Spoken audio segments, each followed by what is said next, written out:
welcome back to Cruising as Crew. As you can see by the title of this video, we are going to go through 15 tips for first time cruisers. So if you have booked a cruise, or maybe you're thinking of booking your first cruise, then this video is for you. Number one, travel insurance. Make sure you book travel insurance as soon as you have booked your cruise, especially with a cruise vacation. You never know what's going to go wrong. The cruise could be cancelled, like my Sun Princess cruise was cancelled. Your flight could be cancelled. You could miss your flight could be delayed, and you could miss the cruise ship.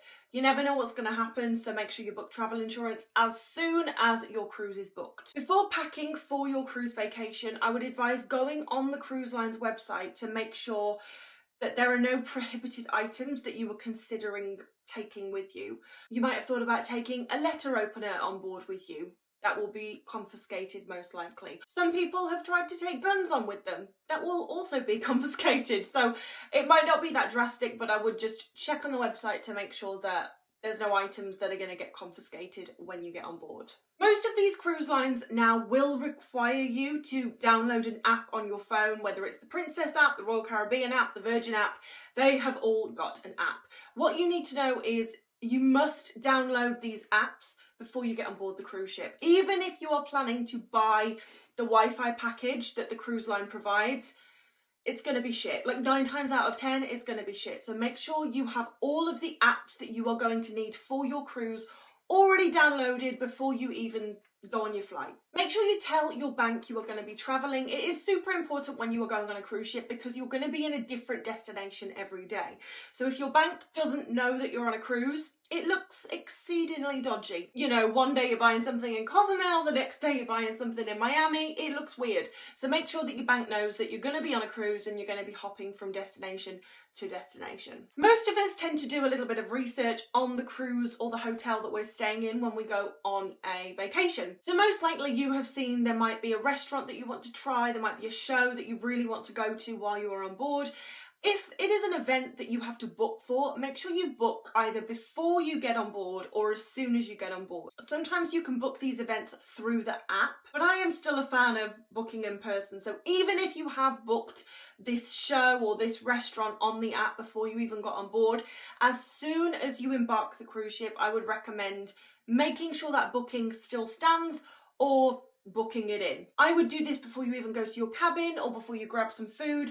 I would make sure that everything is booked in as soon as you get on board, because what most people do is go to their cabin, go and get some food, and then go and book everything in. So if you do what everyone else is doing, you're going to be either waiting in queues for ages, which is just going to be frustrating, or you're simply not going to be able to get your booking because it will already be fully booked by the time that you get there. So as soon as you get on board your cruise ship, make sure that you book everything that you want to book for your cruise. If you need to go to guest services for any reason, maybe you've got a billing issue, maybe a cabin issue, whatever, if you can avoid going on embarkation day, that is ideal. The reason being, on embarkation day, that is when everyone goes to guest services with their complaints, with their queries, whatever.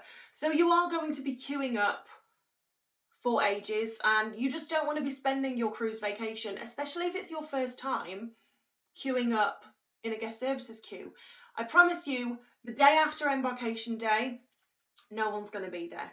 You're going to see someone straight away, you're going to have your issue solved immediately, and also the guest services staff are stressed out on embarkation day because they're so overwhelmed with queries and complaints. So as well, if you go the next day, I am sure that the person who serves you is going to be a lot more relaxed than the person who serves you on embarkation day. When you book your cruise, you will most likely be given the option to prepay your gratuities. These gratuities go to your cabin steward, and if you eat in the main dining room, they will go towards your waiter as well in some cases. If you do not prepay your gratuities, that's absolutely fine, but just know that these gratuities will be added on to your overall bill at the end of your cruise.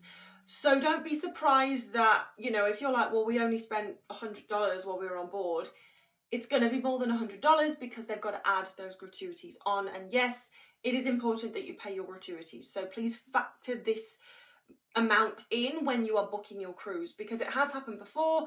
People have booked a cruise, they can only just afford it, and then at the end of the cruise, they get hammered with the gratuities that they didn't know were coming their way, and stresses them out because they're like, I didn't allow for this amount in my budget. So make sure you just know that probably a few $100s is going to be added on at the end of your cruise for gratuities, depending on how many people are cruising. Another thing that you may need to factor into your budget is the Wi-Fi. So if you want Wi-Fi while you are on board the cruise ship, it is going to cost extra. And if you've been watching for a while, you will know that it is absolutely not worth it. I have never experienced like actually good Wi-Fi on a cruise ship, and it is so expensive. But obviously it depends if you feel like you need Wi-Fi or if you can go a few days without it. So for example, if you do not get Wi-Fi, the days that you are at sea, you're not going to have any Wi-Fi. But then when you go out in port, you are going to be able to find restaurants, bars that offer free Wi-Fi, or maybe you have a package that allows you to access your mobile data when you're in different countries. That's what I have. It doesn't matter where I am, I can still get some internet. Me and my friend went on the Cunard cruise in January, and it was her first time, well, not her first time on a cruise, but first time on a cruise in a long time. And I had forgotten that the Wi-Fi thing was even an issue, because obviously I've worked on cruise ships for so long, and something that she struggled with a little bit was the fact that there was no Wi-Fi on the sea days, and she was like, I've never not had Wi-Fi. Because we live in a world now where we have Wi-Fi all the time. So it is strange. So just be aware of that on the sea days, you're not going to have access to Wi-Fi unless you buy the Wi-Fi package. And in my humble opinion, it's not worth it. Just go without. As soon as you get on board, you want to put your phone on aeroplane mode. This is going to save you any potential charges, roaming charges that you get. Even if you buy Wi-Fi on board the cruise ship, still have your phone on airplane mode. You can still use Wi-Fi while having your phone on airplane mode. And then when you are in port, you can take your phone off airplane mode if you have the right kind of package that isn't going to charge you for like international texts. And it's mainly for when you are out at sea. Make sure you have your phone on airplane mode.